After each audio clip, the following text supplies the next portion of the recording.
Lionel মেসির হাত ধরে আমেরিকান মেজর লিগ সকারের পরিবর্তনের নতুন দিগন্ত উন্মোচিত হয়েছে।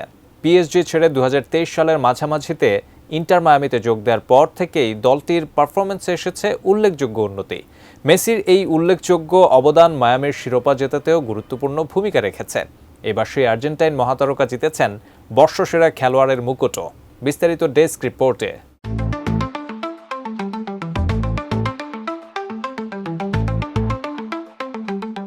৩৭ বছর বয়সী মেসি ইন্টার মায়ামির জার্সিতে ১৯ ম্যাচ খেলে ২০ গোল এবং ১৬ অ্যাসিস্ট করেছেন, যা বর্তমান ইয়াংস্টারদের জন্য এক জাদুকরী পারফরম্যান্স।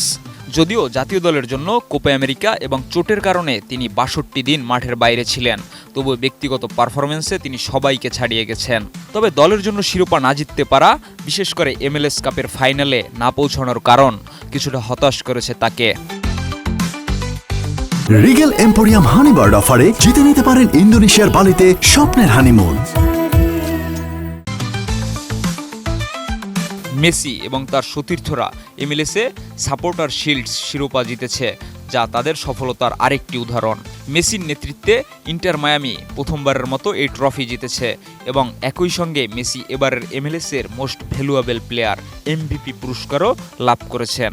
এই পুরস্কারটি দেওয়া হয় খেলোয়াড়, গণমাধ্যম কর্মী ও ক্লাবগুলোর ভোটে। পুরস্কারটির নামকরণ করা হয়েছে যুক্তরাষ্ট্রের সাবেক তারকা ফুটবলার ল্যান্ডন ডোনোভানের নামে।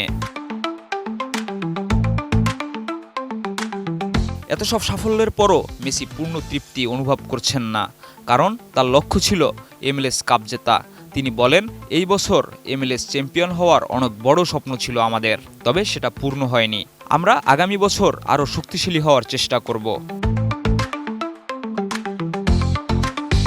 মেসি আরও বলেন, আমি বর্ষসেরা পুরস্কারটি অন্য পরিস্থিতিতে পেতে চাইতাম, যেমন শনিবারের MLS কাপ ফাইনাল খেলে।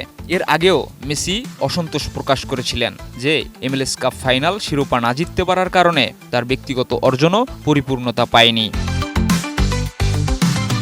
MLS কর্তৃপক্ষ জানিয়েছে, সম্মিলিত ভোটে মেসি সর্বোচ্চ 34.43% ভোট পেয়েছেন। কলম্বাস ক্রুর ফরওয়ার্ড কুচো হার্নান্দিস পেয়েছেন 33.70% ভোট এবং মেসির সতীর্থ লুইস সুয়ারেজ সহ আরও ৩ জন খেলোয়াড় 10%-এরও কম ভোট পেয়েছেন। MLS-এ মেসির এই সাফল্য নতুন করে আমেরিকান ফুটবলের এক অধ্যায় শুরু করেছে। আগামী বছর তাদের আরও নতুন চ্যালেঞ্জ নিতে দেখা যাবে।